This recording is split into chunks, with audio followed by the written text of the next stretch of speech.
Don't get discouraged because of that. Don't get discouraged when guys say they're waiting for another guy.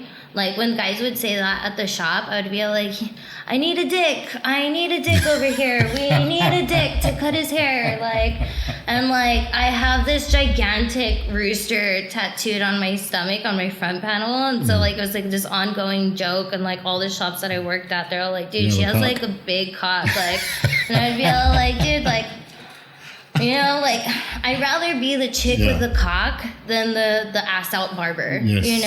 100 times over. I'd rather be like, bro, does she really have a cock?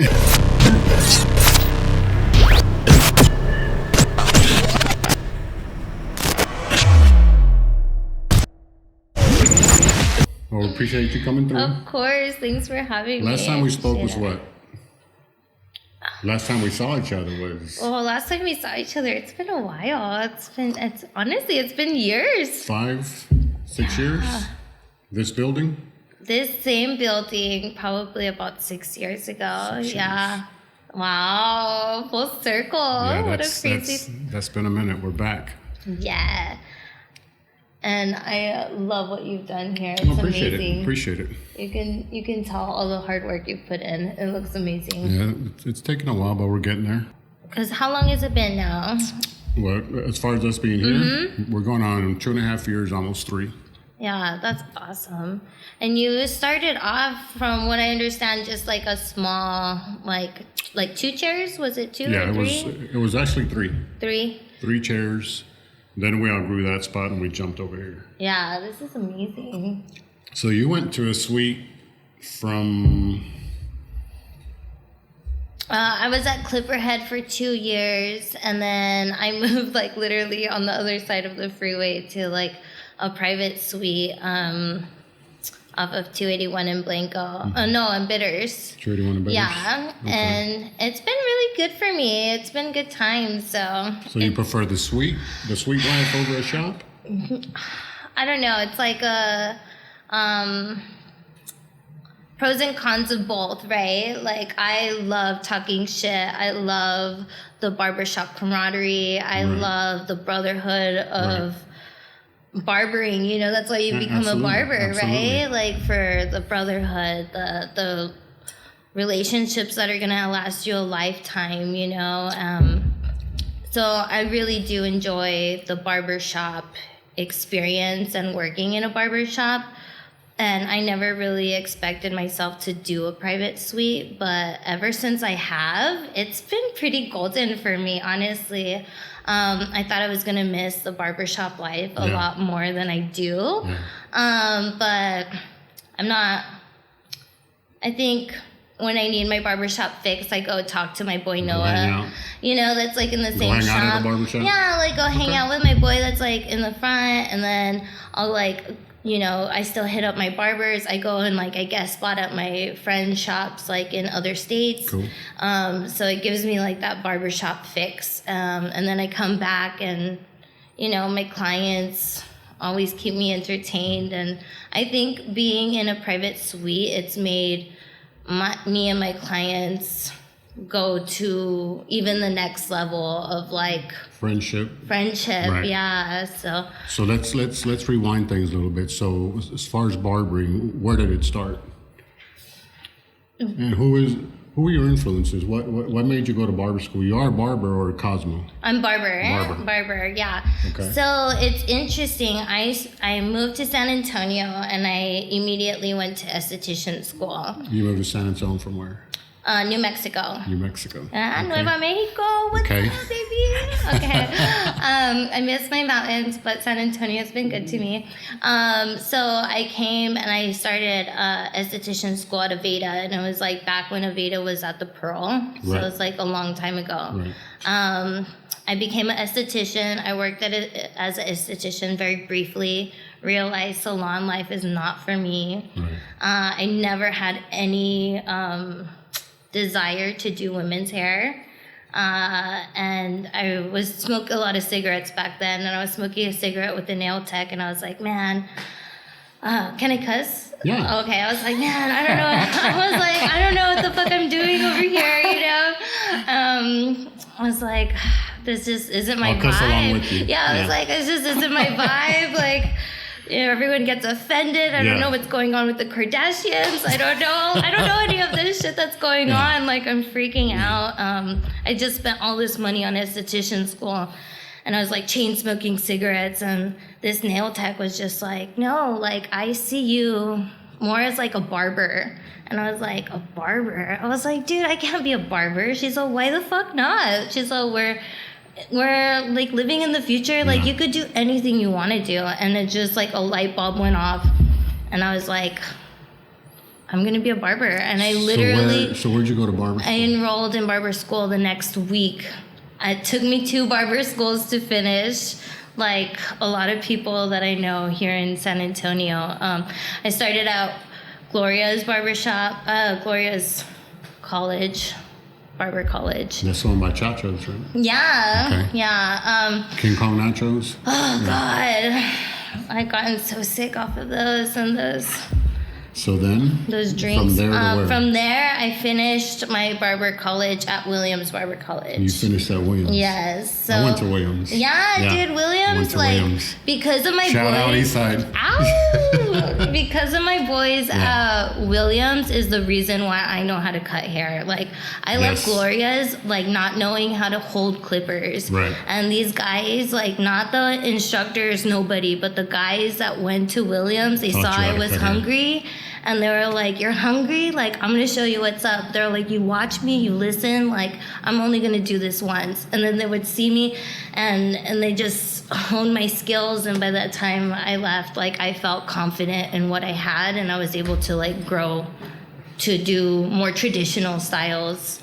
And that's, you know, that was, like, the next part. So what type of clientele would go through Williams back when you went through? Oh, dude, it was wavelength bald fades all day. Right. Wavelength bald fades, edge ups. Same thing like, when I went through. Yeah. So I came out of barber college like clean on those. Yeah. And then I hit a barbershop, and I'm like, okay, I'm not seeing a bunch of those. So yeah. A lot of my learning on straight hair was pretty much at the shop, because going to Williams, we just didn't see a lot of that. It was just coarse hair all the way. Like coarse hair, wavelength, bald fades, edge up, like crispy fades. That's all that mattered. So when did you complete barber school? 2015. So you've been in it 6 years. 6 or 7. Yeah, I think I've been licensed for about 6 years now, 6 or 7 years. That's awesome. Yeah, it took me like close to 2 years to finish college. Yeah. I think they changed. I think it was 1,500, and now it's down to 1,000 hours, if I heard correctly. 1,000. Yes. I'm a little jealous. I'm not gonna lie. So as far as what caught my attention with you, now knowing that you've been in it six years only, when did you become an ambassador? I got with Ruzel so early in my career. So I got into barbering much later than most people do. Like, I think I was 23, 24 when I started. And I was cutting with these like 19-year-olds, and like everyone's been cutting since they were like 15, like at their home, in their garage, at school with their friends. And I didn't even know how to hold a clipper. I thought you went to school to learn, and everyone just went for their license, you know. So I dove into this, and I just dove hard, and I got really focused, and like If it wasn't barbering, like, I didn't care, you know. It was like I was tunnel vision. Like, I needed to like hold myself a certain way to be respected a certain way. I needed to learn like the certain cuts that I wanted to do. So I was at Clippers Barbershop. That was my first barbershop right off of Blanco? Off of Blanco, and that was my first barbershop with Gil. And I learned so much at that shop. It was great because I left just knowing coarse hair, you know, just bald fades, wavelength. And then I went to clippers, and then I started to learn like the more traditional styles. I learned straight hair. I learned a lot of shear work from Gil.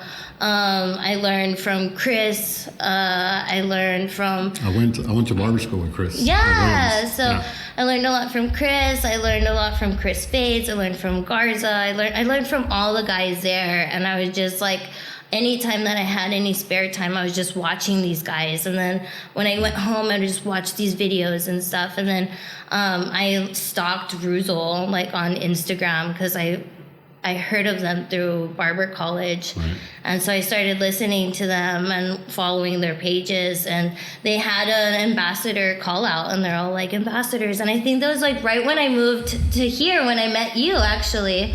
That's when you got into ambassador program? Yeah. Wow. So I had applied when I was working at the shop that we met at when we started working together. I applied. And I knew I wasn't gonna get it. I was all so like, what's that application process like? Like, what did you have to do to? So you submit a haircut. And you're like talking like your process through it, like step by step what you're doing, and then you have to like edit it to be like a minute long. On my. Chris Fades like did it for me. Yeah, he helped me out so much. Shout out Chris Fades. Yeah, yes. Shout out to my boy Chris Fades. Like, thank you so much. Like, because of him, like he stayed up all night editing it, and I think we got it down to like 7 minutes. And I was like, fuck it, like let's submit it. Like I don't care. Like we did it. So how long from sending it out did you get word? Months. So like we send it in, and then they like a month later they sent me like hey, we got it, like, good job, like, you made it to the next round. And then, like, 2 months later, like, hey, like, you advanced. You got to the next round. And then, like, hey, like, 2 months later, like, hey, you made it to the final round. So when I made it to the final round, I was like, I fucking made it, like, yeah. So that was, what, like 6 months or something like that? Like, 6 months, but then they flew us out to Chicago, and it was, like, me and probably, like, 30 other people, and from there, they selected probably like 15 of us, and then we became like Scambassadors and so stuff. What happened to the other 15? They just some thank of you them, very much. Go home. like some of them, they decided to go elsewhere. Like some of them decided that they didn't want to go with the company, you know, and you know. So 30 were selected, like were ambassadors, out of, like, or y'all went. So 30 went, and they only chose like half.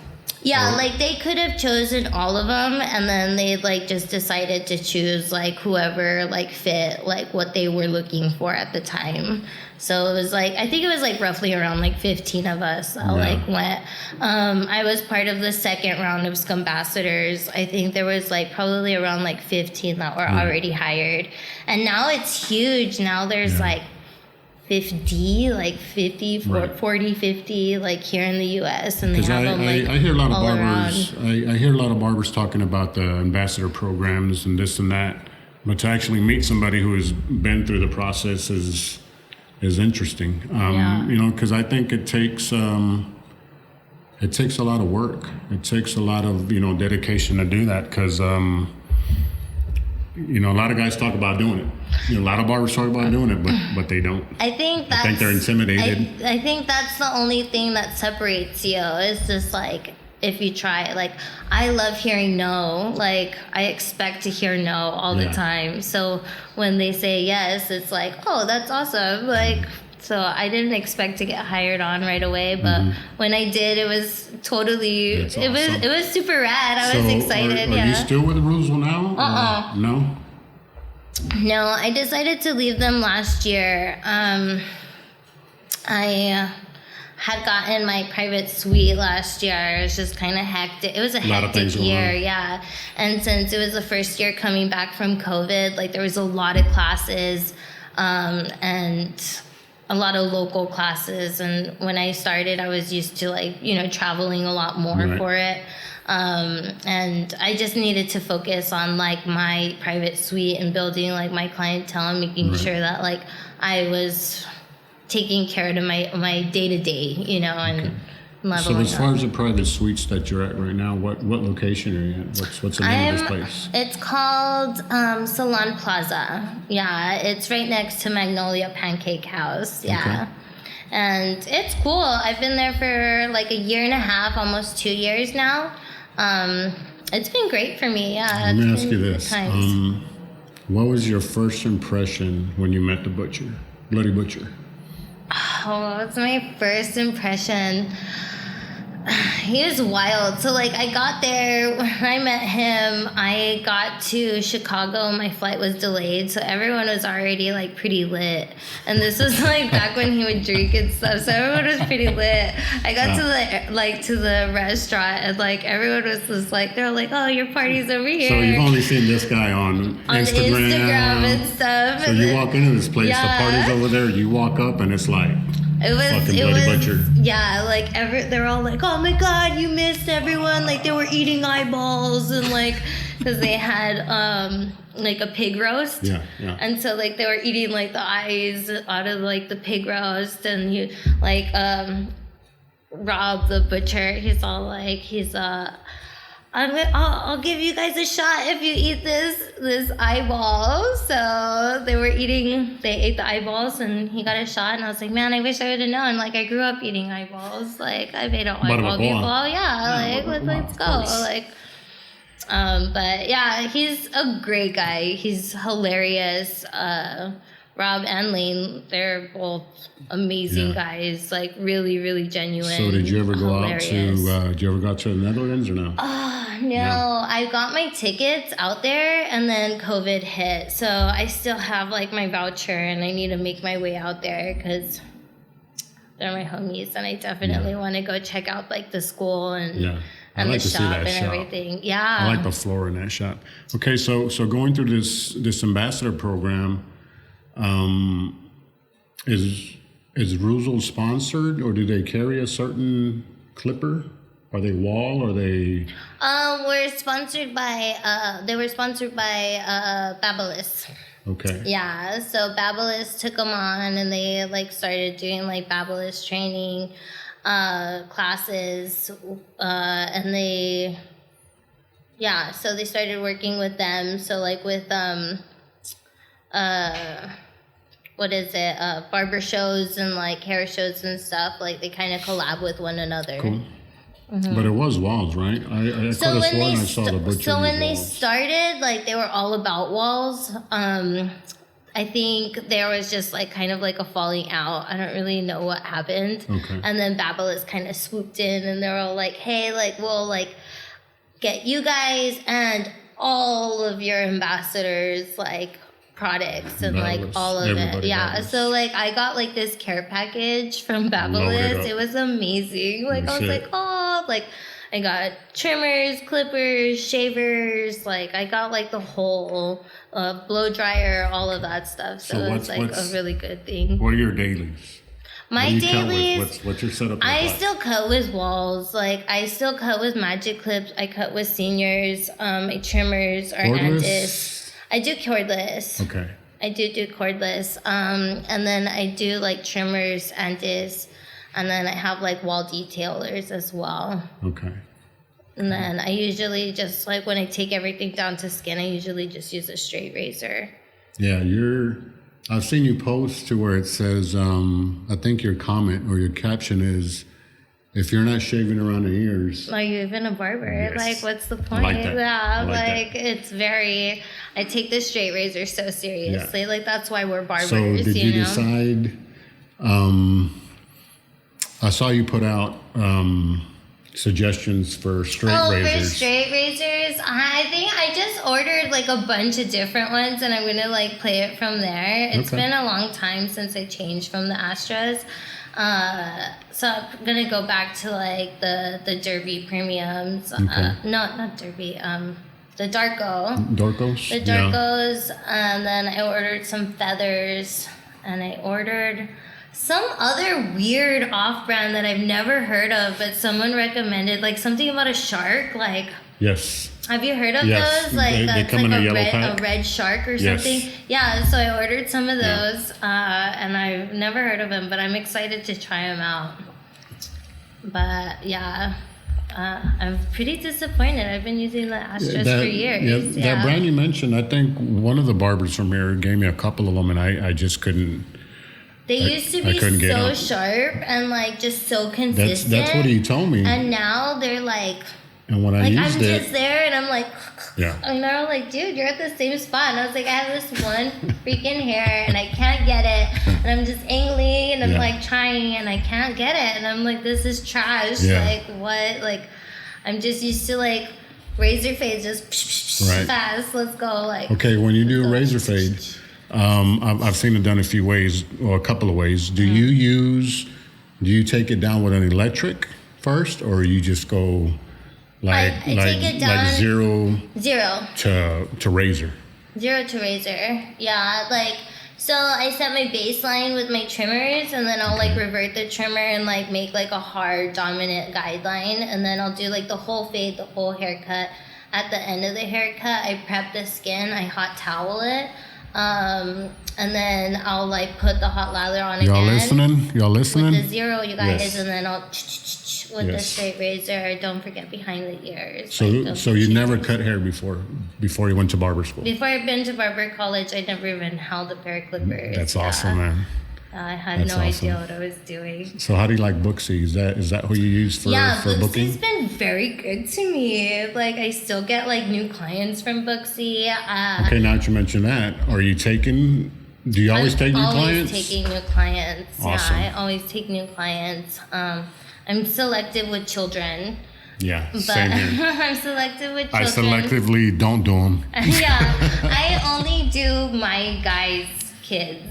Like my clients' children. Yeah. And it kind of sucks because a lot of them are having kids and like a lot of them are like to the point now of getting Well, you're going to haircuts. start seeing that, after cutting them for so long. Oh my God, some of my babies are going to college now. It's crazy. Like what happened? It's wild. I had a client that I think I've been cutting, Josh. Let me see, Josh about 4 or 5 years. Didn't have one kid. Now he has 3. Jeez, you see? It's the haircuts. It is. Like I've seen guys through multiple weddings, multiple divorces, multiple children. Or they'll walk in with a different broad and I'm all like, what's up, mama? He talks so good about you. Like, you're beautiful. Like, you always. Awesome. Yeah, that loyalty. So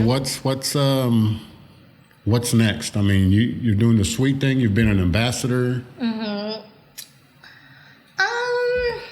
I have a couple things like in the works, but nothing's like finalized. So like I don't really talk. That's cool. Really, That's you cool. know, like I work in silence. That way, I follow my face in silence, and no one sees the scrapes. I do the same thing, and I try and encourage everybody to do that. Yeah, not everybody needs to know it. Yeah, so I've been working really hard on a couple of things. We'll see. Okay. We'll see how they work out.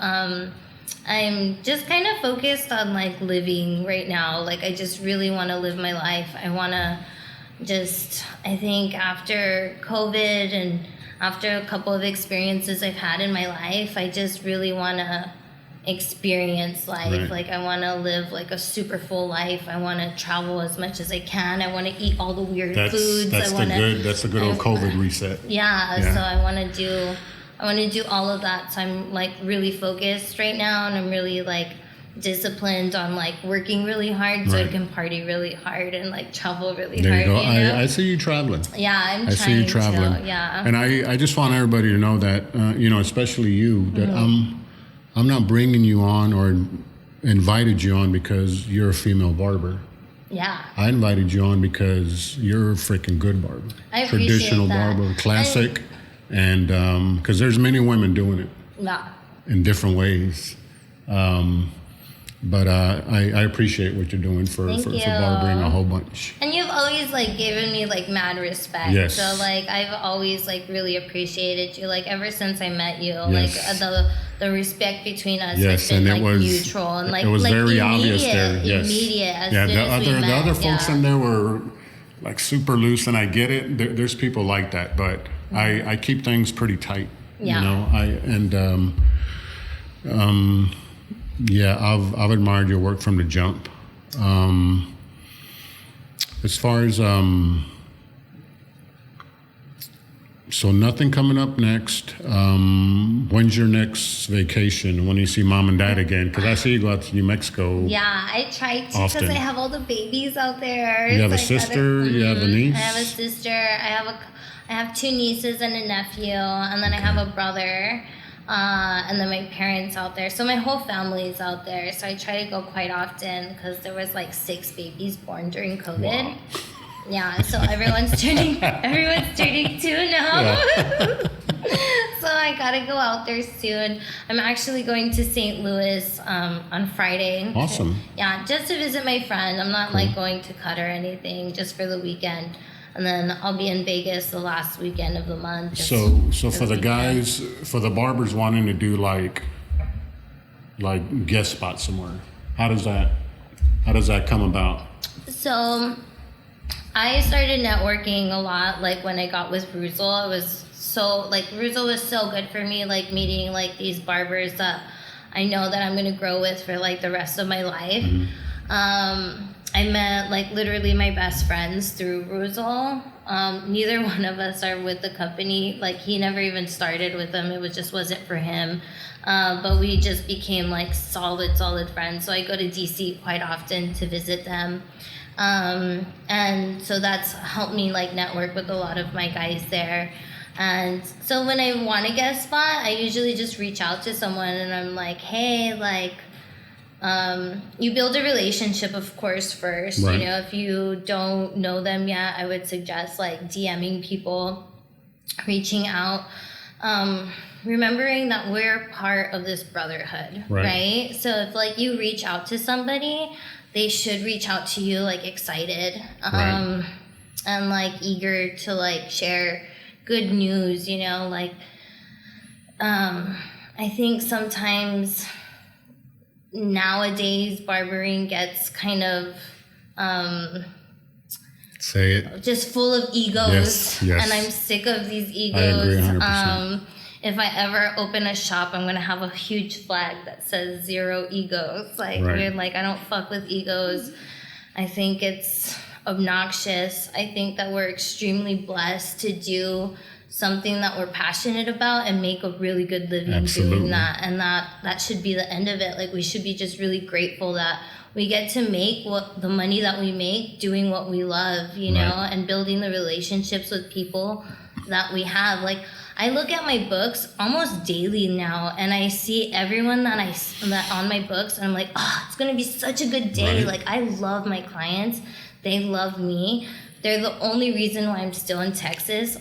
I'm very vocal about that, like, all the time. Like, they keep me here. I am not a Texan, but I love it. And I love San Antonio. You know, I love my clientele.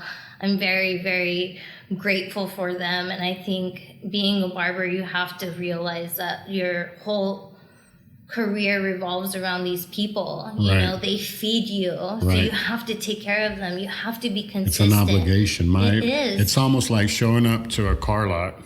You know, you're a salesperson in a way. You know, it's like when I was instructing, I used to tell the students, you know, this is an audition.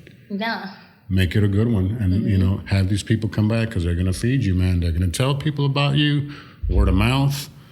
And it's we are in the service industry, big you time. know, 100%. You know, like. And I, you know, I think we both we've been blessed, and yeah, because you've had clients that have lasted you forever. Yeah, you know, I've got real good clients, and because you're not even taking new clients. No. Like I'll take clients if it's a like, referral. Your goals like way up here, you know, like. My clients my new clients come from a referral from an actual client. Oh, okay. And my rule is don't send me, you know what I'm about. Yeah. Don't send me anything that's going to kill the vibe. Yeah, you know? like, I just want to have good days and stuff. And that's so amazing because you've worked your ass off, so you deserve that, you know? And I think, like, new barbers don't realize that this is what you get after time, right. you know? Like, this isn't something you get after 2-3 years of cutting, you know? Like, how long have you been in the game? 20 know? plus. 20 plus years, you know? Like, at 20 plus years, I hope that I'm at where you're at and, like, I can just have, like, my clothes set, you know? Like yes. clients and stuff. But, you know, I'm enjoying the ride. I'm not burnt out or anything That's like good. that. So, like, I'm still excited. I'm getting all these stupid, beautiful little kids that are so cute. Like, oh, they're too cute. It's ridiculous. And you're always getting gifts. I am. Yeah, I see my that. clients are very good to me. Like, Yeah. I really appreciate them. And, you know, like, in return, I just try to be consistent. Yeah. I just try to be consistent. That's key, not just for barbering, but just overall life in general, life, consistency. Just being consistent, being, you know, positive energy, bringing like all of your bullshit aside, like Right. focus on who's in your chair. That's what I ask the guys, you know, check the baggage at the door, you know? Yeah, because it doesn't matter when you're in here. Okay. Yeah, it's yeah, we've enjoyed it here. It's been fun. You know, we're trying to diversify things a little bit here, but it's, you know, I don't think barbers are, you know, I don't think they're moving a lot right now as far as changing locations and stuff like that. I think the economy has kind of kept them put and even taking them out of the shop. Yeah. You know? Mm-hmm. So I have noticed that. Like my advice to people like that is just hang in there, you know. Show up, advertise. You know, I was cutting before social media. You know, I didn't do MySpace. I didn't do any of that. It was word of mouth in a small town. And I think what helped me make the transition into San Antonio was a lot of my employees worked in San Antonio. Yeah. You know, I'm from a small town down south. Shout out Natalia. So a lot of my employees were working, say, like at Lackland, HEB, you know, stuff like that. So I was able to still keep most of them. So it's been a good ride so far. So I don't know. It's an ongoing process. It's so much fun. It is. I don't, you know, like I said, I want to stay within the industry. Mm-hmm.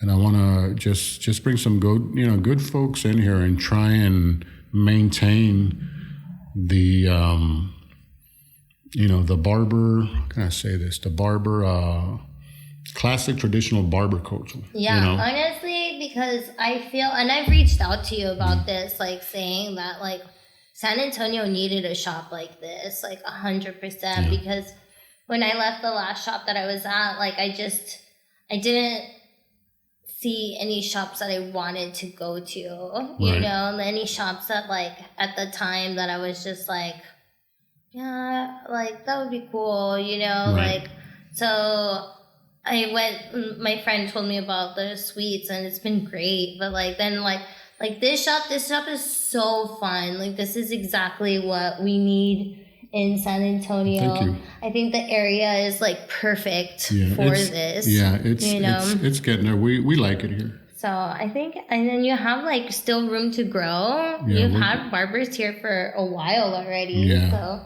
you have a good little crew, you know, and it's like good energy. Jordan, we got Chris, I've got Edward, Jonay, I've got my son Sebastian. Jonay's another here. one that was in the same Jonay time. was with us over there. Mm-hmm. Jonay was with us back in the day. Mm-hmm. Yeah, and then I worked with him on back at Clippers, so that's cool. For Gil?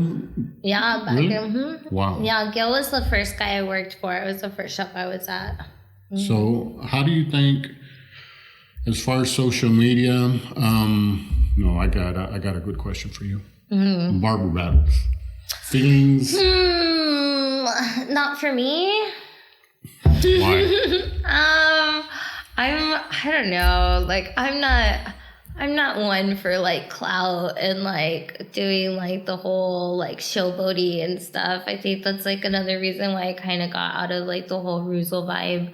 I love those guys, but it's just like always being on and like having to look the look and be hard and like at the barber battles, like it's like very much that too, and it's very politics. It's very fast. It's very loud, and I'm more focused now on just like being happy, were with what I work, and then being able to like separate and have a life outside of barbering as well. And that's something that I haven't had since I've been barbering, and that's something that I've been working on that's new, like on Andrea outside of just doll fades, you know. It's like, oh wow, there's two people, you know. So. And there was that, you know, the reason, you know, one of the reasons I'm doing this for me was just to get out, have something to get me out from behind a chair, because I have a problem doing it, you know. Yeah.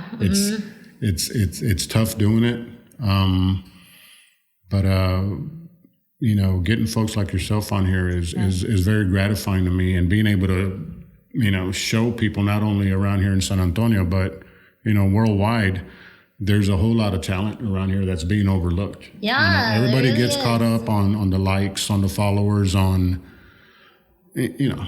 They don't feed you. Right. That's what you need to realize, is that they don't feed Right, you. absolutely. You know, like 100%. my clients are loyal, they're funny, they're good energy, they're consistent. I'm consistent, you know, like the likes and follows. Like, I need to get better about social media and post more, because I haven't. And I post like on my stories, but I think a lot of people like myself, I went to stories. You know, because they're there for a bit and then they go away. It's like fun, you know, just if it's easy, something I want, easy peasy. Yeah, if it's something I want to kind of stick a little bit, especially with the business page, I'll go to the actual page and post. Yeah. But stories is kind of, you know, it's been a cool little deal. It's where it's at, you know. It's just fun. I'm like, I don't have to worry about it being, because I could be a bit much, you know. I'm a little silly. So my voice is a little obnoxious, you know. Like, I'm not. Absolutely not. Let's not be around the bush here, you know. And it's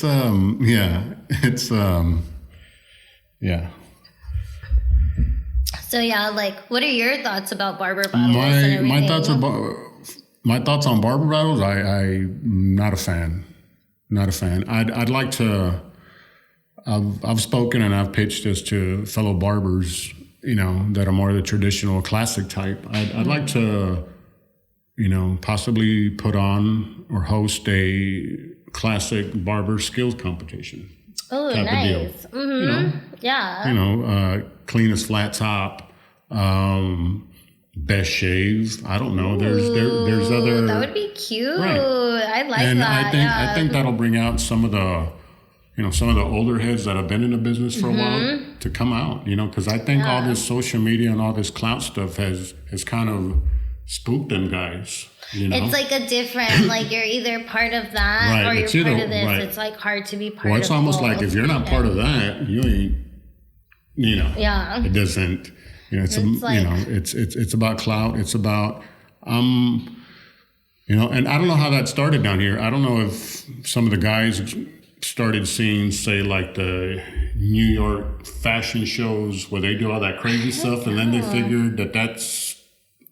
I honestly, like, and it's not, like, I don't know, like, because everywhere that I go, I'll, like, meet, like, different barbers from, like, different parts of, like, the States, you know, and I don't know, like, you get the, like, clout kind of everywhere, like, the egos are really big everywhere, but I don't know, I'm not sure, like, here in particular, I've, like, gotten it a lot, like, well, even in New Mexico, like, I tried to cut in New Mexico and, like, El Paso area for, like, a year, and that was miserable. That was so bad.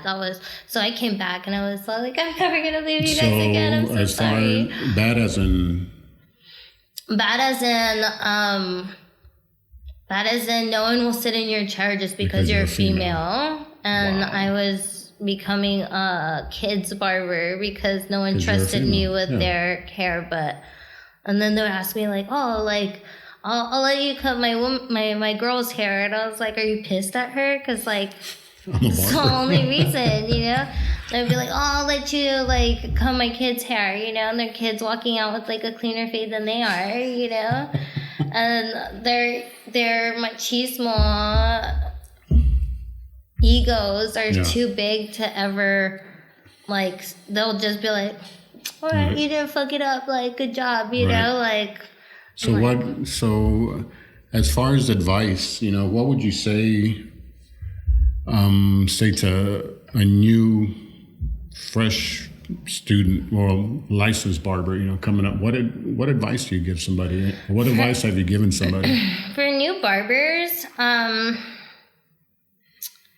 I just be open, and that goes for new and old barbers. Just be open to like still growing and like still learning new techniques, new like styles, new equipment.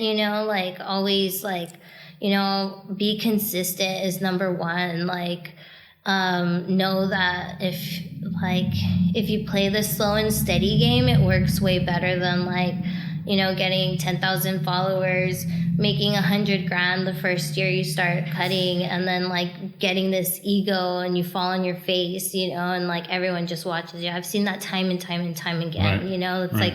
It's like it's being a barber. I always tell people it's the easiest, hardest job in the whole wide world, because it's easy once you like figure it out, and it's just like repetition, but it's so hard because you have to remain consistent every time. You have to you have to be consistent on timing, on haircuts, on your emotions, on your attitude, on the environment that you're giving your clients, with your cleanliness, with everything you're always trying to do. And that's just being a bare minimum barber. Right. What sets you apart is still like remembering your clients' son's birthday, like remembering their vacations, remembering your anniversary, your right. trips, like right.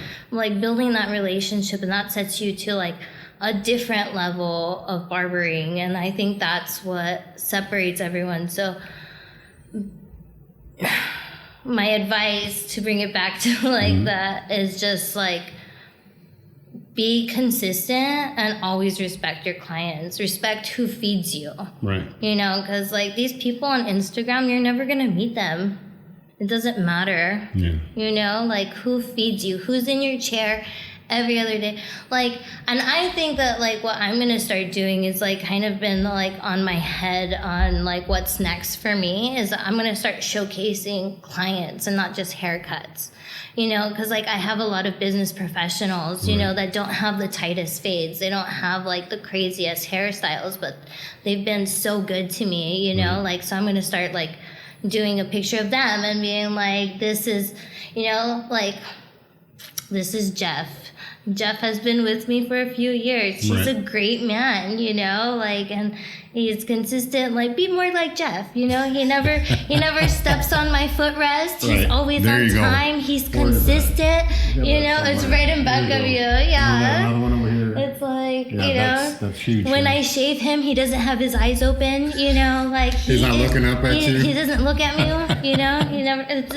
It's a good man. This is be more like him, like and showcase those clients, like the ones that feed you. Like, remember that. So yes. I think that's like my biggest advice for them. So do you feel that you get more of that professional person now that you're in a suite than you are in a shop? Do you think it affects the type of client that you attract being? No. Not really? I don't think so. So when I started barbering, I wanted to be a very traditional barber. And then I became a very traditional barber, and I had a very like traditional clientele, and I loved it for a long time. So and you're able to pull just by your style. You make your own clientele. You make whatever you want.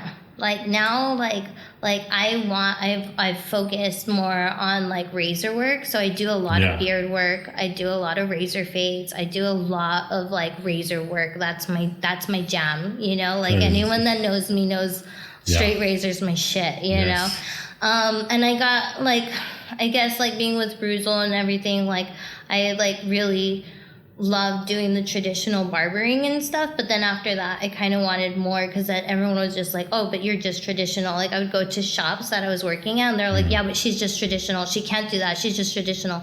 And I was like, bitch, I do everything. Like coarse hair, I learned on coarse hair. Like I know how to do that. Like I know how to do shear work, I know how to do pompadours. Like I'm a well-rounded barber. So now I've honed my clientele to be a well-rounded clientele, and I kind of love it because I have like really tight fades. I have a lot of beard work. I have like business professional. I have 2 and up blends. I have I have mullets.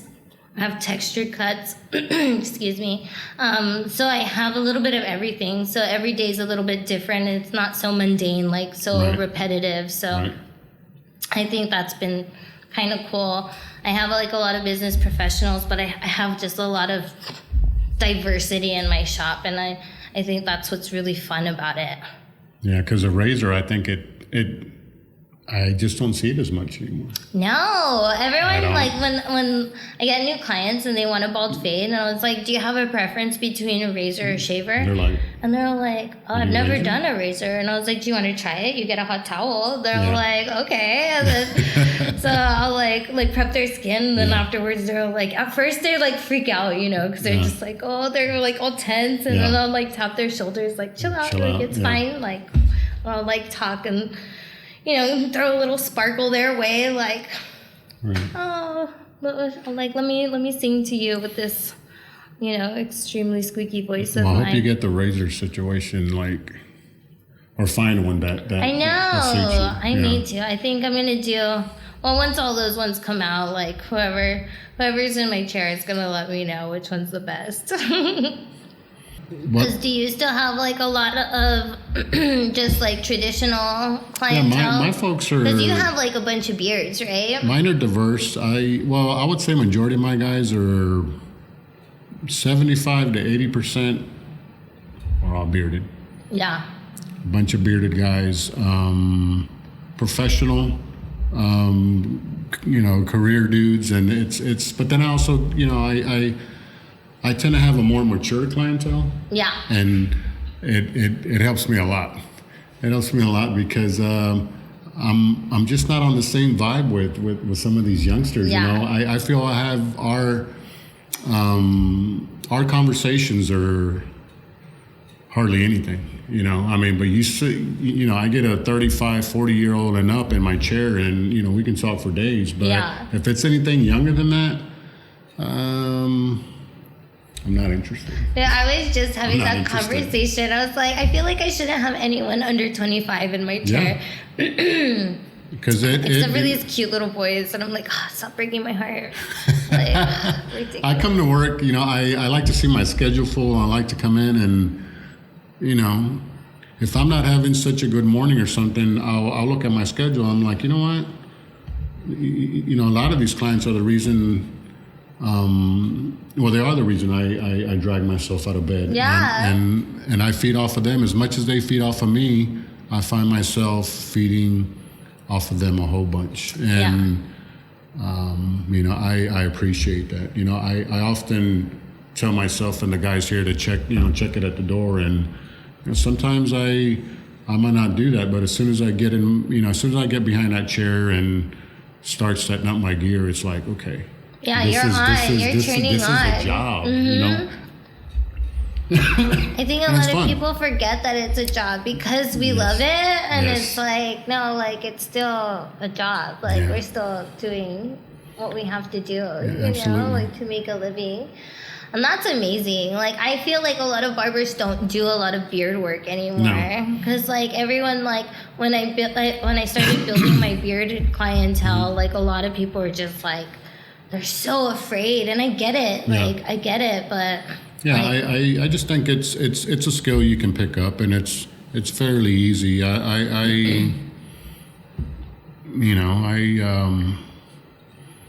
I like to freehand a lot of it. I hardly use any guards on the beard. And it's, if it's a black beard, I throw a white cape on it. If it's a white beard, if it's, vice versa, if it's a white beard, black cape, black beard, white cape, it's That's like such a good, that's so simple, but you never think about it. And I'll even use a pinstripe cloth, just so I could, kind of as guidelines, as guidelines. Mm-hmm. So it's just little stuff like that. It helps me out. Well,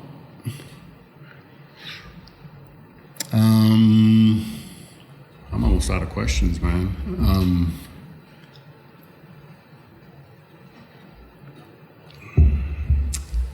What else? Mm. Can I ask one? Yeah. Could I ask Yeah. one? Going back to the giving advice. So this is a male-dominated profession. Right. What advice would you give to a girl that sees? To a girl, like a female barber that, or a female that wants to become a barber, I say be very strategic the way that you carry yourself. Your beginning years are gonna dictate a lot of like the rest of your career. I would highly recommend not to use sex appeal to build clientele or get into a shop. I've been very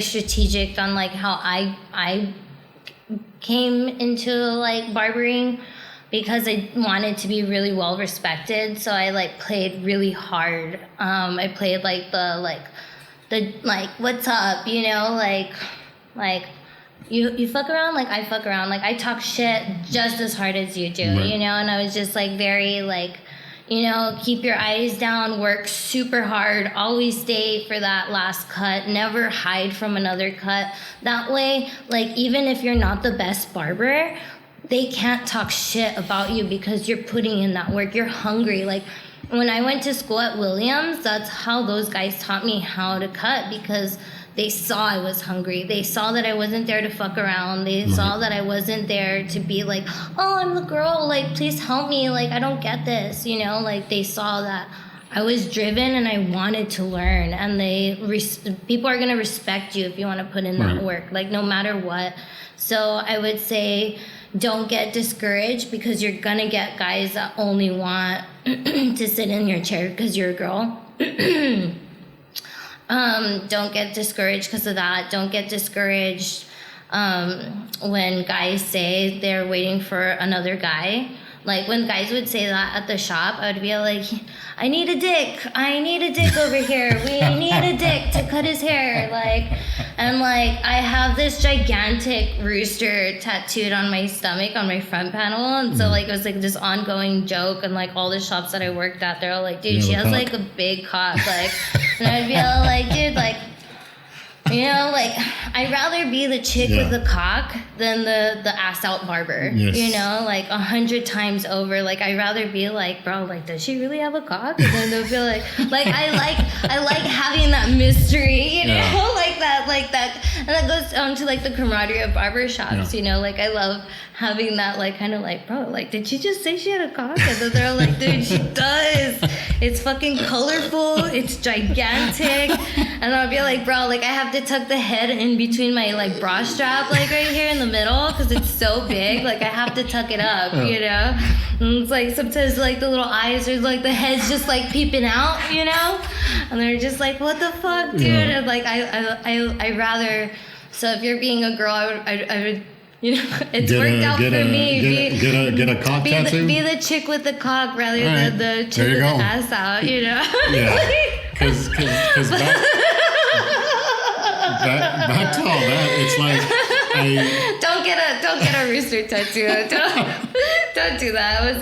That was not serious. Yeah, that's what you see on Instagram. I mean, you see a traditional kick-ass female barber.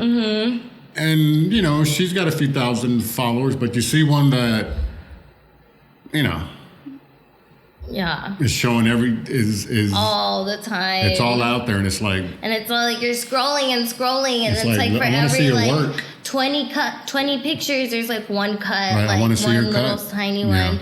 I think that's another thing. Like, if you're gonna do like a social media for your page, like make sure that you're doing it for your barbering. Like, I have pictures of myself, but very rarely. Usually when I do post, like, it's like here and up, you know, like, it's just like, unfortunately, being in a male dominant industry, we have to carry ourselves differently, you know. Like, you can be feminine still as well. I'm not saying like not to be a girl or anything. I feel like I'm still very feminine. I still think like people aren't like questioning my sexuality. Like, is she a lesbian? Like, you know, like it's like, I'm still very feminine. I still carry myself very well. I still get respect.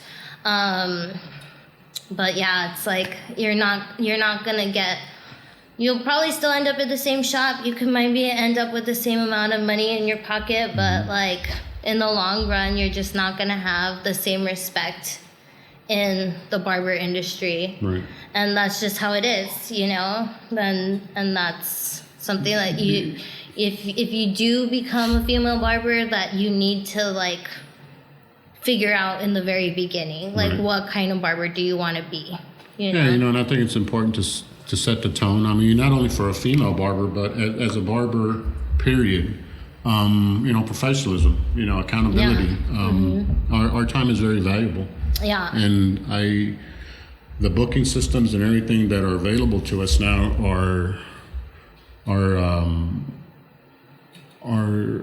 have made our job, I think, a lot easier. So easier now. You know, right? you've got work coming in. You're not coming in crossing your fingers. You're not coming in hoping that there's a line at the shop. You're not trying to knock down every walk-in. Once you get to that level, and you know, I had a tough time getting my clients to convert over to a booking app. Yeah. They're like, you know, what's up with that, bro? You know, I just can't call you anymore. I can't.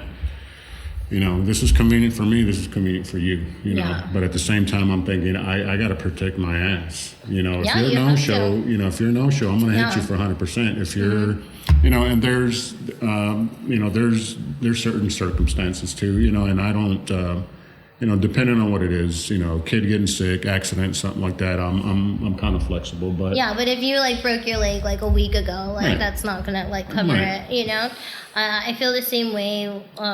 With my clients, because like when I started doing like the no-show like charging and stuff, because I feel like where we have it's like a bittersweet building relationships with your clients, because you are friends.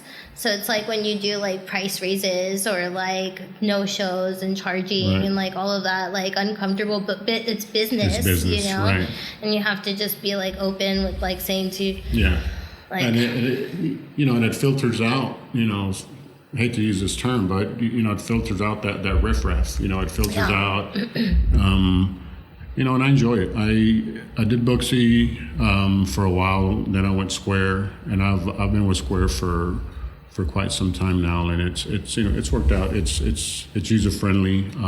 You know, not only to myself but clients, and you know, it's better than the pen and paper, and dude, I'm happy with it. Paper, right? Remember that shit?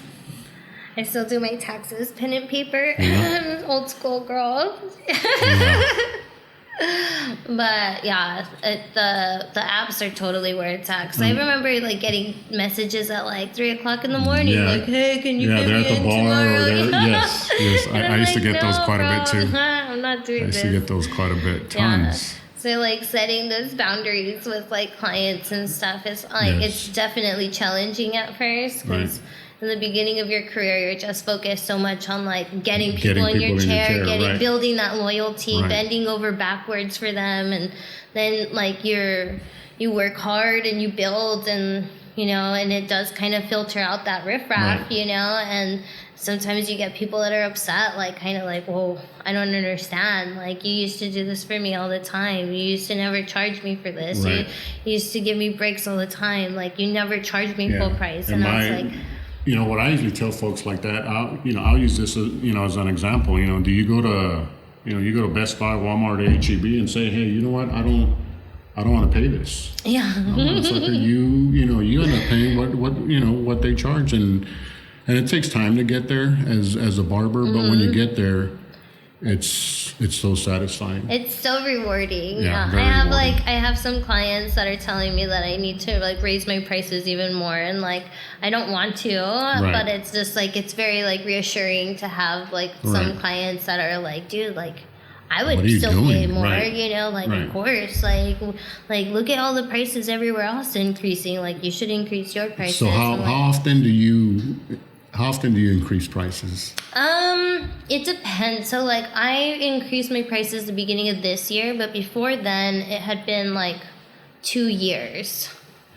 But towards the beginning of my career, I was increasing yearly. Right. Because I feel like when you start off so low, you know, you kind of have to like increase. Well, I mean, that's how it was back then. Now guys come out of barber college charging 45 cuts. I know. it's wild, you know. And then they're like, oh, I need to increase like every 6 months, and I'm like, bro, like, I remember you've been cutting for two years and you're charging $70 a cut. Like, that's crazy. Like, but if they can get it, more power to them. And it. I think what's helped them is social media. I think that's amazing, you know. Like, I personally don't want that clientele. Right. So if you want it, like, and you can get it, like, go for it. Like, I never shit on anybody, dude. Like, I want everyone to make money. Right. I think that there's enough heads for everyone to get ahead. Like, absolutely. And I think that's what a lot of people like forget about nowadays. And it's just like these egos and it's competition. But we're not a competition. We're brothers. You know, It's a brotherhood. Like, and let's all support one another. I don't know if it's the younger generation coming through that's causing that divide. The egos. I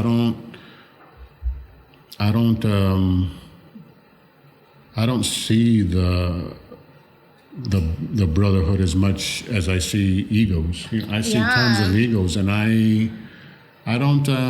The reason I don't go to barber battles is because there's just a whole bunch of freaking egos in there it just shows. It's all like smokes and mirrors. Yes. I get like my brotherhood from like all my brothers that I have like spread out there throughout the U.S. and stuff, and even the world now. Luckily, we'll like message each other and like check up on each other, and like during like COVID, we were all like messaging one another, checking up on everyone. I don't have that so much here. I do have like some I've reached out to you. I've reached out to like Joe. Like I've reached out to like a few barbers. So it's there. It's just like few and far between. You know? I think around here there's a whole bunch of egos, and I think at times it gets oversaturated with shops. Yes. I think the reason for that was the new schools. I mean, there's new schools.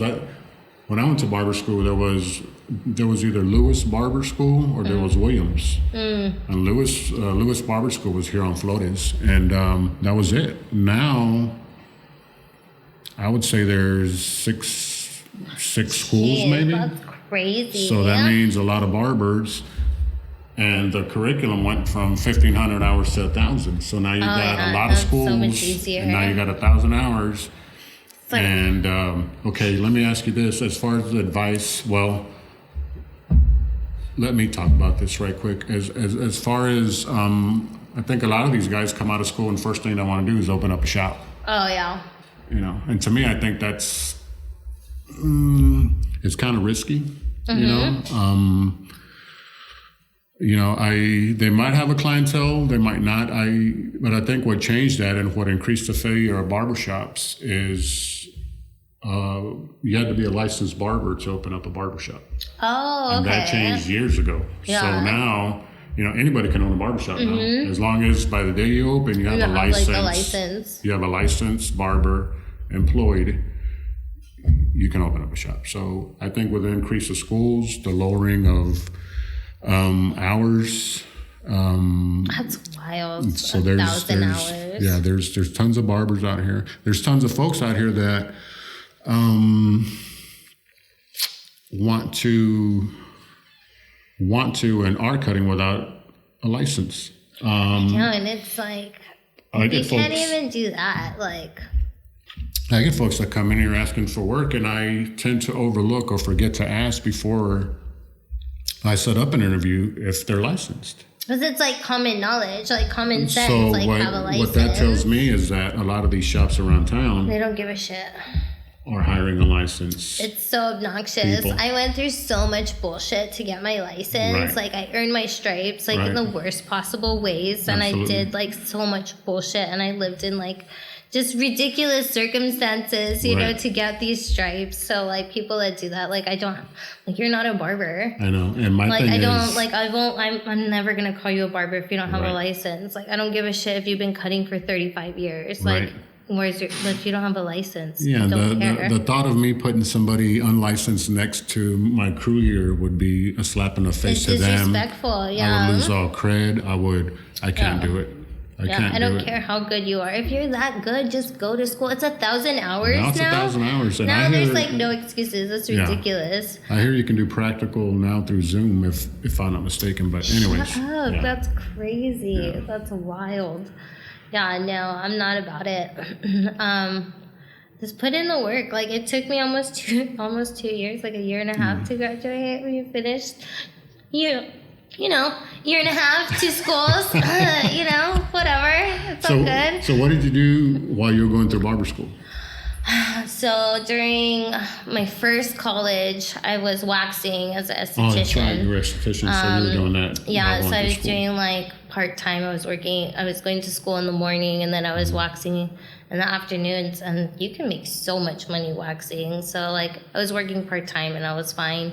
When I moved to Williams, I had to sign like a full-time contract. So I was in school like 10 to 12 hours a day. I think it was 8 to 8 actually. Were they still using the punch cards when you went through? No, they had the fingerprint. Yeah. Okay. So it was 8 to 8, I think, was my schedule. So I was working like oddball jobs. Like I wasn't making any money. I was very, very poor back then. I barely survived it. Let's just put it. I was working at a steakhouse in Divine in the kitchen while going through barber college. And what I did find out is that I never want to work in a kitchen ever again in a restaurant. Like, it was a bad deal. If you're the second shift and you got to close, that's like, not fun because you got to clean everything. You got to get everything ready for the morning crew. You got to, and you're slipping and sliding the whole time. And that just really fired me up to get done with barber school. And then you're at Williams, so like you're cutting all day. Yes. You're like doing like 15 cuts a day. Like you're knocking them out. Like let's go, like nonstop. Yeah, like, that was quite an experience. Mr. Williams is a good man.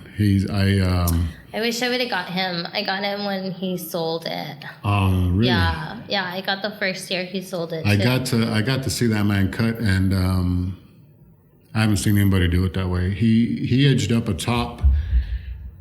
He would edge a lip with a straight razor. Ooh, that's awesome. Yeah, very impressed. When I saw that, I was like, I wish I would have seen I got that. a ways to go. I totally wish I would have gone. If it wasn't for the guys that I went to barber college for, it wouldn't have worked. I kind of, Chris and I, it was Chris, Chris the barber, Alexis from Joe's Barbershop, from House of Cards. Oh, okay, yeah. Alexis Gaud, he went through. And that was, we kind of stuck together. They shoved us in the back, and then Mr. Williams, I was almost done with barber college. He was like, how would you feel if I were to put you in the first chair? And I was like, no. You're like, no. Keep my ass in the back. Let me do my hours and get out of here, dude. Because, a lot of times I'd get looked at and be like, anybody else available? Dude, that's how it was for me, too. Because, so it's not just, it's just not you. It happens to a lot of people. I'm not black. I'm not a dude. I'm not, it's just not going to happen, you know? And, for a while, no one wanted to sit in my chair, but, all the guys there, they all knew how to cut. So they're like, fuck no, you're going to sit in her chair, dude. Right. They would give them hard times because it would make them work harder if they didn't want to sit with me. They're like, nah, dude, she's good. I'll help her if she needs any help, Well, that's good. And, so the guys always, stood up for me. And then, after a while, you get one in your chair, you do a good job, they see, and then everyone's like, oh, yeah, I'll give you a try, Ma.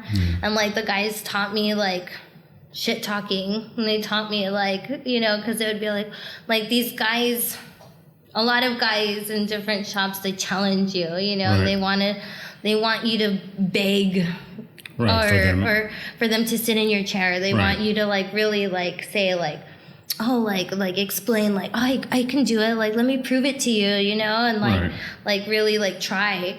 And like at first they would be like, oh, you know how to fade? I was like, yeah. And they would be like, oh yeah, you sure? And I would be like, yeah, like I just didn't see that guy. And they'd be like, oh no, what? Like, cause they're just testing you, they're fucking with you. And the guys would tell me, they'd be like, no, they're like, nah, ma, like you gotta tell them.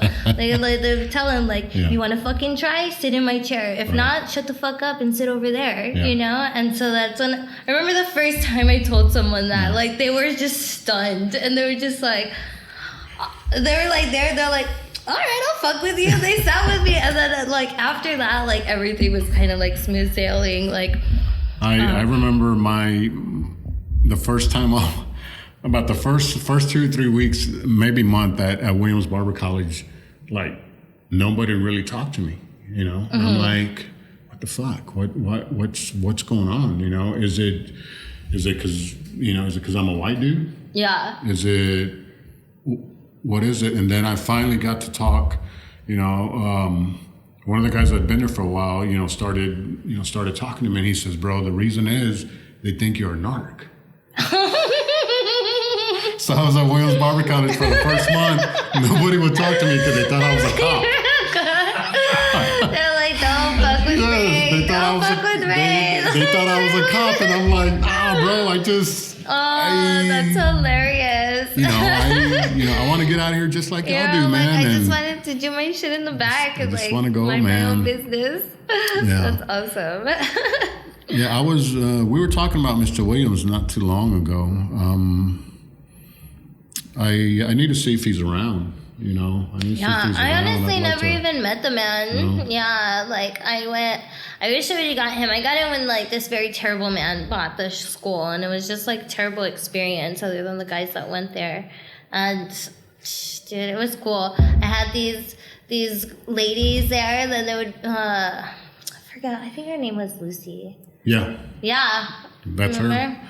Yeah. And she would make me, the little Korean lady, and she would like feed me. She would feed me every day because I was poor, and I would eat sandwiches every day. Yeah. And she's all like, "If I would cook for you, would you eat?" Wow. And I was like, "Yes, but you don't have to do that. Like, please don't." And she brought me food every day. She's all like, your food, and she would like, we would be eating like this amazing like food that she made me like that morning. It was still warm. I was like, how about Miss Francis? Was Miss Francis there? No, she wasn't there. Mm-mm. Okay.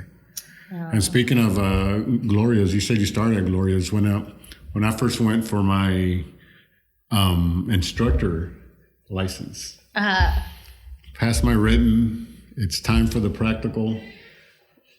First time I go for my practical, I walk in and Gloria's sitting there. She's on the board. She's one of the Raiders. Oh, really? And I was working for Paul and Jamal at Alamo City Barber College. Oh, no. And I walked in and she just smiled, and I'm like... There's so much drama when it comes to all that bullshit. So I failed miserably and decided to go test in Houston. Oh, good. And then you passed with flying colors. I passed in Houston, so. Jeez, yeah, that's so crazy. Yeah, that was not... Neither school I recommend. Williams, probably when Mr. William was there, right. But now, hell no. Like, I don't know. I think Paul Mitchell has I think barber school, I would probably recommend that. I would do that. 100%. I would do the same, and I have done it already because they're about the culture. They're about... Mm-hmm. You're going to learn. And it's credited, and there's no shortcuts, and they can't, like... They're going to put a shear in your hand. They're not gonna take advantage of you, right. Like, because it's a privately owned school. Right. I got escorted out of Williams, like, by cops, like, the last week. I had 40 hours left. It was a mess. Like, it was, like, I totally, like, earned my stripes, you guys. Yeah. It was so crazy. So, like... Please tell us. Okay. So... It's a lot of drama. Okay, so I went to Williams when he sold it to the owner, right? The new owner. Piece of shit, right? So I'm going to school. The guy grabs my ass, right? Like the owner, the new owner, right? And so I'm second school in. I only have probably 300 hours left. And so I tell the guys, like my homies, you know, and I tell them, and like all of these guys are like tough, and they're all like, fuck no, like we're gonna go like kick his ass. And I was like, no, please, like just don't leave me alone with him, you know. Like I was just like, I just need to lay low, I just need to get my license, like that's it. So months go by, right? And I'm like finishing up. I have like 30 some odd hours left, right? And I'm at that point, I have detached from like the owner completely. I'm rude. I'm not a nice person. Right. I'm not like actively talking shit to him, Right. but I'm like, but you can read my vibe that I don't fuck with him. Like I don't like you, you know, and like, yeah, that's just that. So the last week that I'm there, he pulls me into the office and he's all like, hey, like, I need to know, like, why you're so, like, disrespectful to me. And I, like, let you into my school when no one else would take you. I taught you how to cut hair. Like, I did all of this. Like, why are you so disrespectful? And I'm like, bro, are you kidding me? Like, first of all, you didn't teach me how to cut hair. I've been very respectful because you let me into your school, and I know no one else is going to take me with 30 hours left. I was like, I'm just trying to finish. I was like, but you know why we don't vibe. Like, you know why I don't like you. You know why I don't respect you at all. And he's like, why? He's all, tell me. And I was like, dude, because you grabbed my ass. And he was like, oh my God, I would never, like, you. Like, I was like, you're not my type at all. Like, this is disgusting. Like, I would never. And I was like, look, whatever. He had a new class that day. So all of his new students were hearing me. Yeah. Because, like, my voice carries. Like, let's be real, you know? So everyone's hearing this. He's all, get out of my school. And I was like, no. I was like, I paid to be here. I'm finishing. I only have a week left. Like, I'm not fucking leaving. And to go to Williams, I was going through DARS.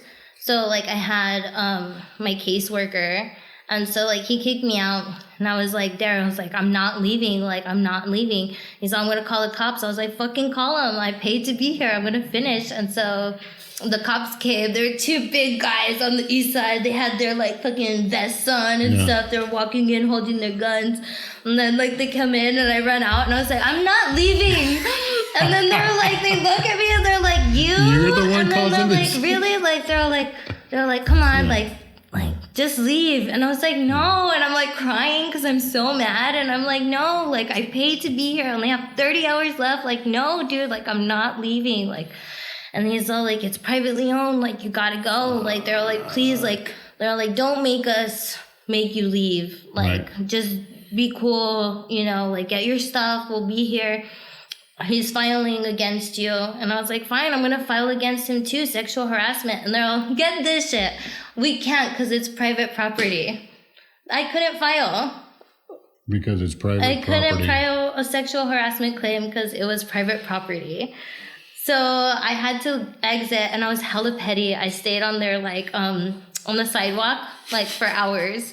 I was calling my caseworker. I was calling my people that I had from Aveda, like, to see, like, if they knew how to, like, contact TDLR to make, like, claims, because I was just like, I don't want to drag you through the dirt, but, like, if you're not going to give me my license, like, let's go. Like, I'll ruin your marriage. I don't give a shit. Like, let's go. And then, so, like, my caseworker finally comes, and he's all like, I told you if anything happens, you have to call me. And I was like, dude, I thought I can just, like, finish, you know? Like, this shit... Being a female, like, this shit happens all the time, unfortunately, you know? Like, it's just kind of like if I made a fuss every time a guy grabbed my ass unwantedly, like, I would be always pissed off, you know? Like, that shit, like, luckily it doesn't happen anymore, but, like, you know, like, earlier career, like, that's why I say, like, carry yourself very well when you're becoming a female in this industry. You have to, or else you're going to get walked on all the time. I've heard girls that had guys masturbating under their capes while they're cutting their hair. Like, you allow that to happen in your chair. You have to be dominant. I've heard that many times. Yeah, and it's happened to multiple people. Yes. Like, that's never happened to me, thankfully. But, like, ass grabbing, like, little, like, caresses and just being like, oh, sorry, my bad, you know? Like guys are going to push your limits, you know? And so, like, that happened. So that happened. My caseworker came in. He, like, kind of, like, managed the fire for me. I was suspended for, I think, 2 weeks. And then I went back and I had to sign a contract saying that I made everything up, that he didn't grab my ass, that I lied for attention, that I wouldn't talk to any of my friends while I was there, that I would sit in the back, I would look at the floor for the last like hours that I needed, and I would just not cut hair, just sit down. And I had to publicly apologize to my whole class and like the new class that heard. So I'm like very sarcastic. So I'm like, I am so sorry. Like I totally made everything up. Like I really just wanted him to grab my ass. So I made all of this up, you know, like, and I was like, I'm so sorry. So I just spent like literally like this the last like week of like school, and like when I clocked out, like I got like a couple pictures with the homies, but like real quick, like they were just like, get the fuck out, like hurry up, like. So did that fire you up, or did that? Oh, dude, I thrive off of defeat. I thrive off of negativity. I thrive off of no's. So like all of that stuff, like honestly, once I got my license, like I never looked back. Like when I started, when that happened, I was like, I'm going to make it. Like I'm going to get sponsored. I'm going to travel the world, and I'm going to tell everyone what a fucking loser this guy is and like all this stuff. But then I got out. I started working at a really cool shop. I ended up getting sponsored. I have traveled, and I have traveled internationally, right. And I don't have any need to like run him through the ground. Like I don't care. Like I earned my stripes. That was bullshit that I went through it, but right. I went through it. I came out, and I'm not gonna like let that little experience dictate my career. Awesome. I've never been disrespected. Once, I've only been disrespected probably once by one other barber, like in my whole career, and that's not that. I'll take it, you know. I noticed that from you the first time I was around you, and it's you know, because there was some characters that would go in, you know, to that spot, and you know, it made me uncomfortable, you know, as a man, and it's so I can't imagine what you went through, and it sucks, you know. It does. But I think it's made you even stronger, and you know, I'm glad you shared that, you know, that part of this, that incident. It's not all rainbows and butterflies, you know. Yeah, because I'm sure you're not the only one. Dude, and I'm not, and that's why I wanted to like make a big deal, like to make that paper trail for like if that did happen to like a female after me at that school, like at least she had something to back it, because I didn't have anything to back it, you know, like, and that's what everyone kept on saying. They're like, yeah, but it's the first time, like, you know. I was like, he's only owned this school for like a year, like this is ridiculous. I don't even know if he still owns the school. Like I have no idea. Yeah, I have no clue who owns that thing. I think it's changed hands 2 or 3 times. Yeah, so it's been a while. But like I said, like after that, like everything just, you know, I feel like this industry is a lot of what you give, what you get. You get what you give, you know? Like, and it's exactly that. You know, I tell my guys, or anybody getting into this, I mean, you act like crap, you're going to attract crap. Yeah. You know, you hold yourself to a high standard, you'll attract that client that's going to appreciate not paying a little extra for that professionalism, that experience, you know. It's more than a cut, you know. It's an experience. You got to get that vibe right. You got to, and you know, and that I don't cut the best hair in the world, and I've never claimed to, but the clients I do have, they do like me. Sometimes I can wonder why, but you know, the clients do take to me, you know, because I think I keep it. I think I keep it real. Yeah, and people love that. I say what I feel. You know, I don't apologize for shit. Yeah. And I don't know if it's because I'm freaking 50 years old now or what it is, but I think we got some skin in this game, and I feel, you know, I think I'm kind of entertaining sometimes to my clients. Well, they think I'm entertaining while I'm actually genuinely like pissed off. You're and just venting, I see them laughing, and I'm like, they love it. They love it. Yeah. Okay. He's pissed off again. This guy. You know. I mean, it's so. Anyways, it's I love what I do. I think that has a lot to show, like clearly, like you've made it to the point that you're not even accepting new clients. Like you get to just have what you have. And it's just like every day's a good day, like as far as client wise, like of course every day's not a good day, but like being in the shop, like you get to have that energy you get to look at your books and be like, it becomes it becomes kind of addicting, I'll be moping around the house sometimes and I'm like, God dang, what let me drive myself to the shop. And I live like 45 miles south of here, and I'll drive in here, and as soon as I hit that door, I'm like, you just drop everything. Everything's nice. Yes. It's like, okay. This is my comfort zone. This is so. As far as clients trying to come in here on a different vibe, not accepted. As far as barbers trying to come in here on a different vibe, not accepted. No, I've got my barbers back. Absolutely. And they know that. Yeah. I love my guys. I think that's amazing. And we're a happy little crew here. Yeah. I always tell that to like my clients, because my clients think I'm like way cooler than I actually am. I'd say mine too, but I got a couple of people sitting here that'll tell you different. But anyways, I think I'm like way cooler than I am. They're just always like, Yeah, they think barbers are like, being out in the public or like meeting somebody for the first time, which I rarely do because I'm such a freaking introvert. Dude, same, You tell them you're a barber and they're like, what? Like, really? You cut hair? Yeah. Yeah. People get like crazy. Like my clients are like, "You're not introverted, dude." I was like, "No, I really am. Like I'm exhausted after work. Like I'm so because I'm on all day, and like I'm on, and it's like it's genuine, but like it's genuine energy with my clients. I'm genuinely vibing with them all day, and like I have all of that. But by the time I get home, like I need a good hour just to decompress and like just to kind of like." I'm exhausted. Exhausted. And that's the way I am. It's So I'm like, this is my element. Like we get to create our own environment. And I don't like to say that it's a show, that I come in here and gotta act.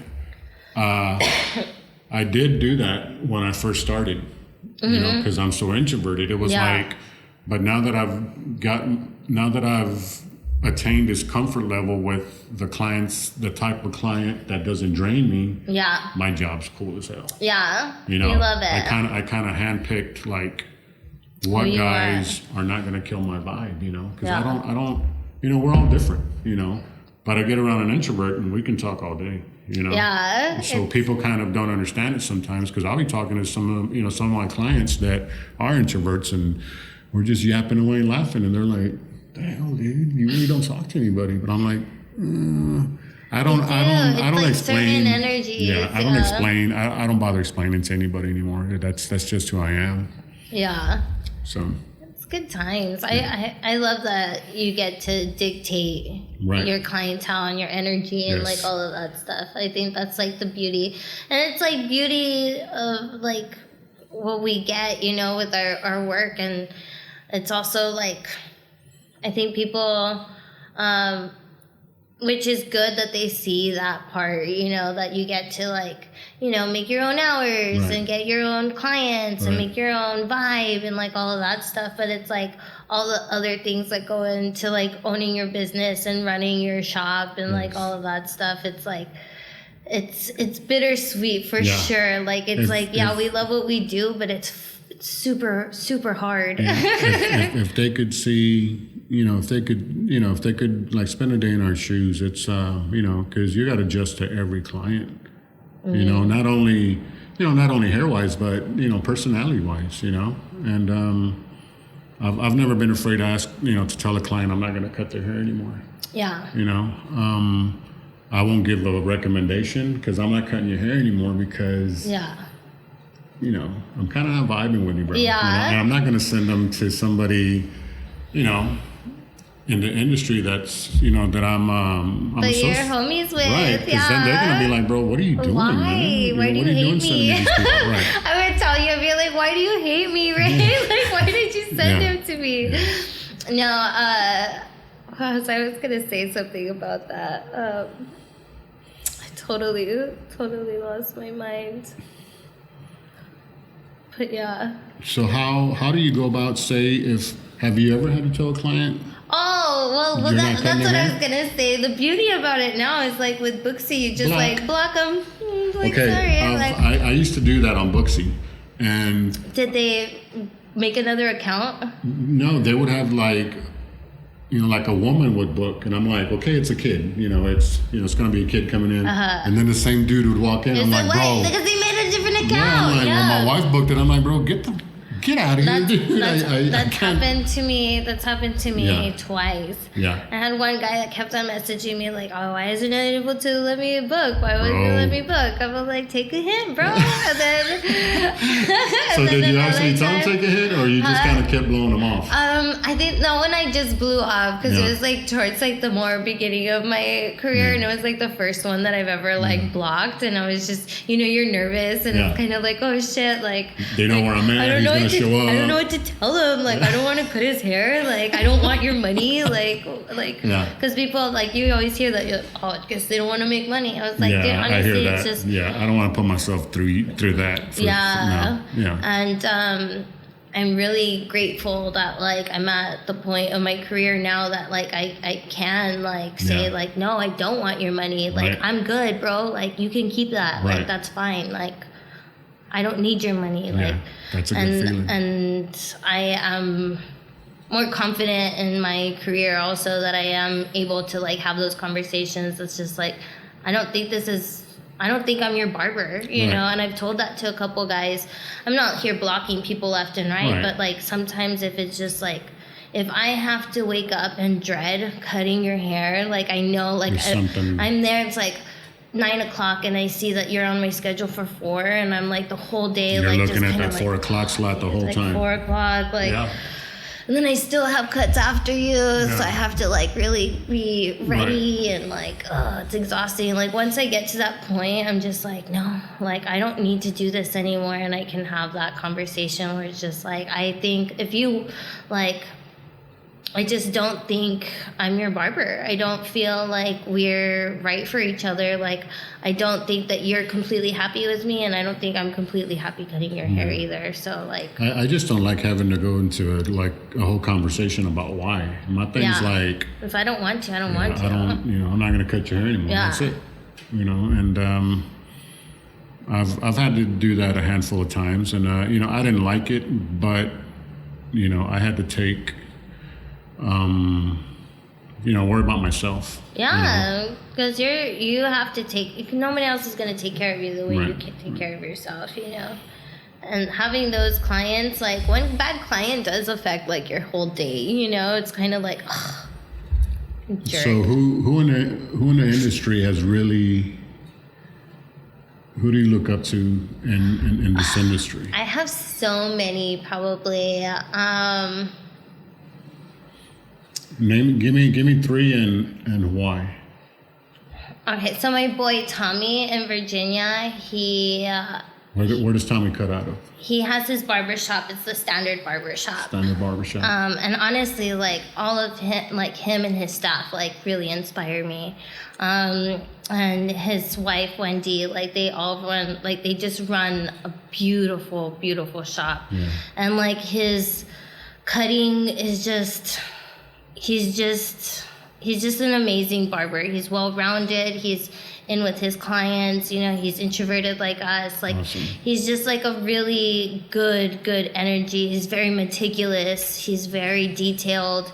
He's very driven on like fixing, like getting his staff up to like par and like building them. Like I love the way that they'll hire people that are just willing to learn, and like he'll hone their skills, and like build them up and like bring them up to like everyone's standard, and their whole staff is up. It's called the Standard Barbershop for a reason. Like I've never experienced another shop quite like it, and they've been around for a while now, and they've done really, really good. So awesome. He inspires me, and his staff does too.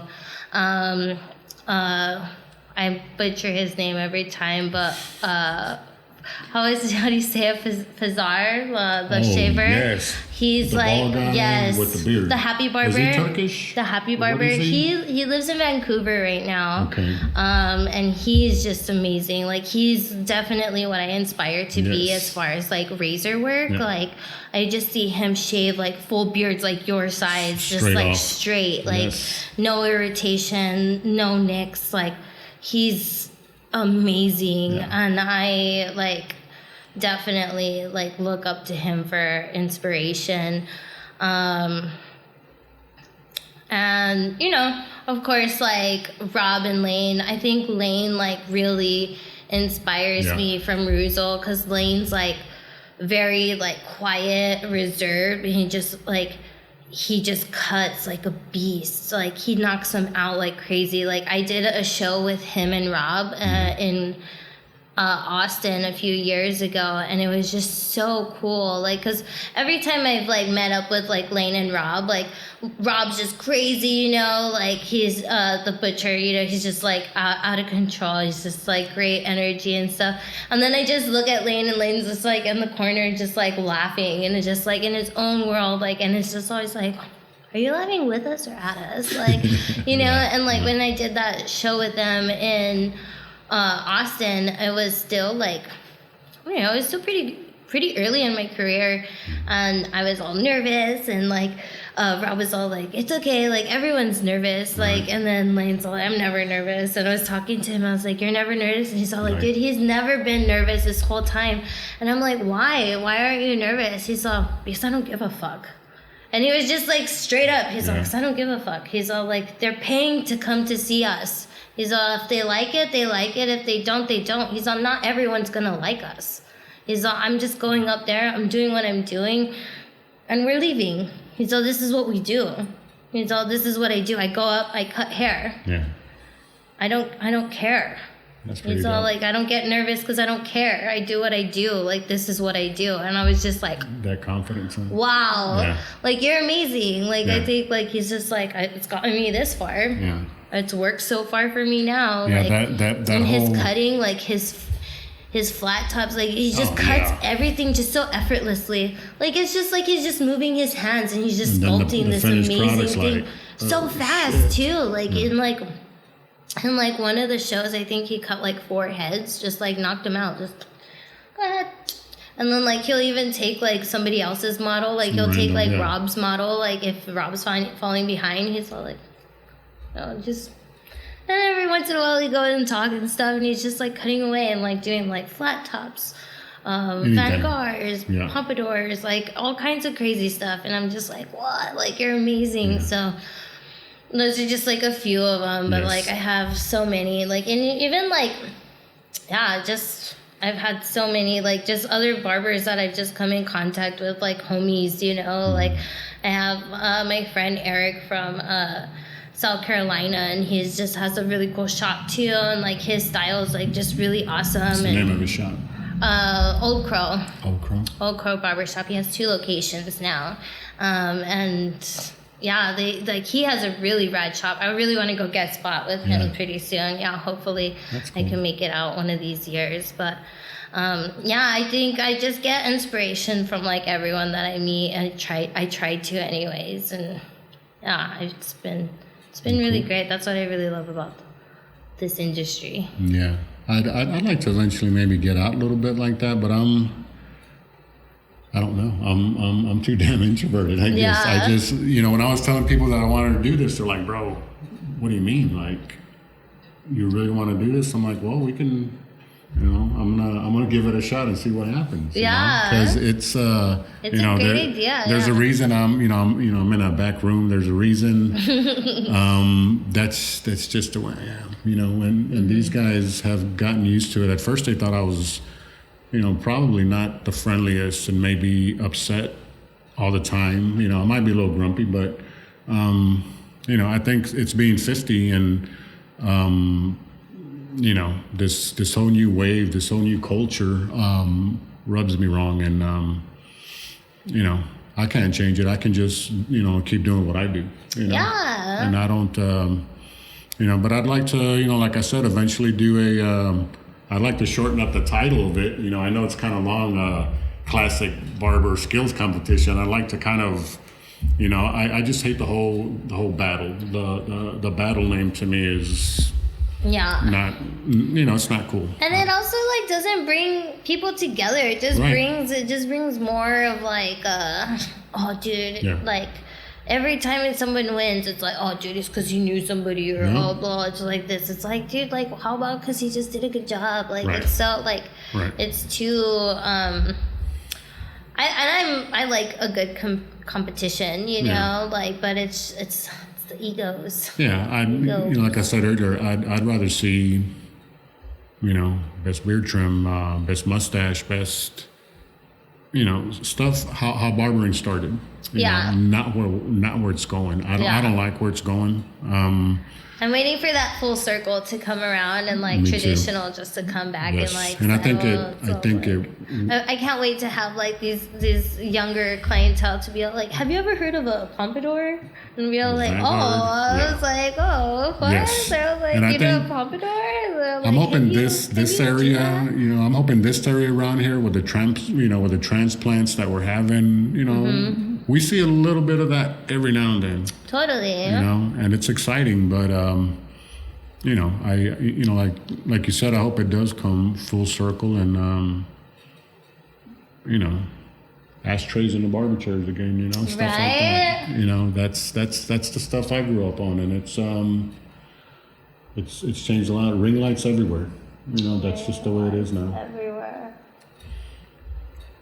Well, if I do a skills competition, I'll definitely reach out to you. Yeah, definitely. I'd like to reach out to a handful of people, and start working on something like that. Yeah, that would be so much fun. I would enjoy that. I think that would be really great.